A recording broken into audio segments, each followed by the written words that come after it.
I'm here with David Blake at the 2013 Maker Faire.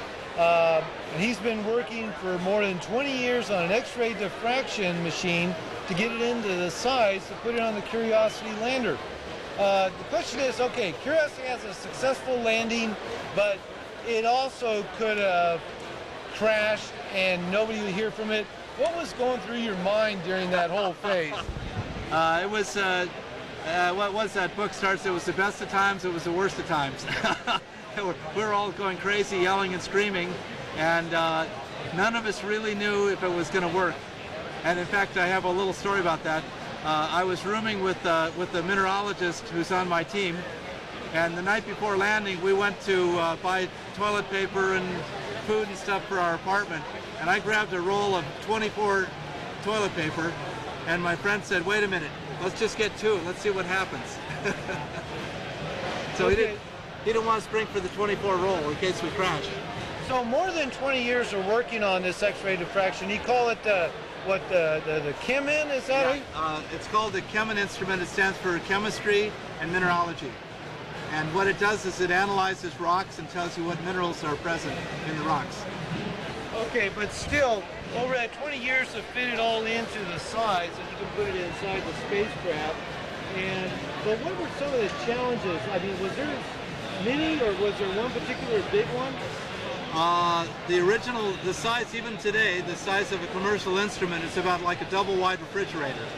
So I had to make the power supplies, the X-ray tubes, and all that kind of stuff small. And also those big machines have a lot of moving parts.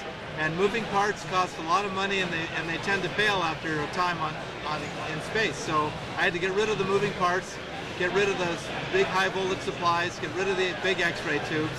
And even before that happened, I kind of had to convince everybody that it was a good idea to do this. Okay, but some of the challenges, like I'm seeing, like you got a scale model of what's on the Mars Curiosity lander. There's a suitcase that's, you know, for commercial applications, but still you had to go, I mean, there's still just the meat grinder of bureaucracy and requirements and everything that goes with it. So how do you keep all that together? You just got to be stubborn. I think that maybe my best attribute is I don't quit. You know, so I mean, I've written 20, 30, 40, 50 grant proposals to move this thing forward, to build different parts of it, and I failed more than I succeeded. So you just have to pick up and do it again until you win. So there was other concepts that you've kind of worked on, but let's say 20 years from now, in terms of X-ray diffraction technology, where would it be? What are we looking forward to? Well, the technique is actually 100 years old in 2012, so it's an old technique. It's used on the Earth for many things. So I think the technique is going to stay exactly what it is.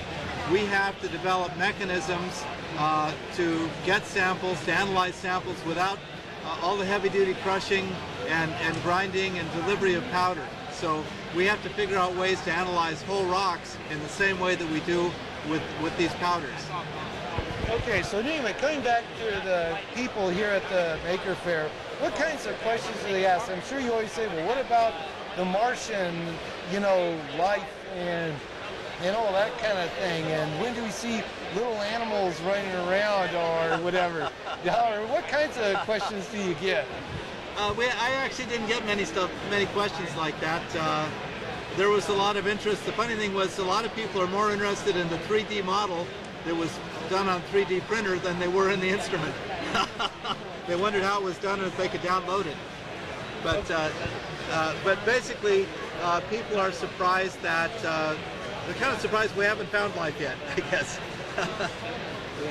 But then again, what about geologists? You get some that come here and they ask about some of the details on some of these instruments and techniques and things like that?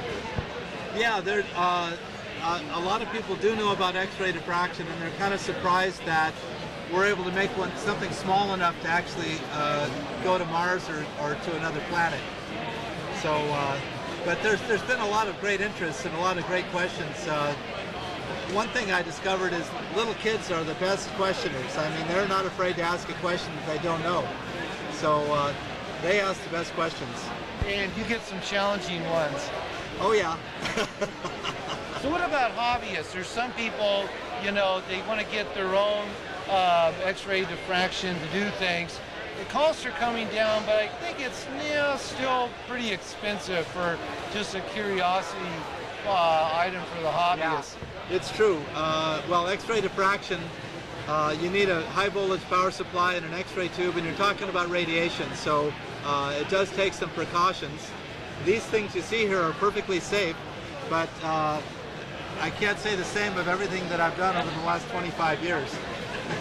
So there's some dangerous equipment involved, high voltages and dangerous radiation, so I wouldn't recommend it for an amateur at this point.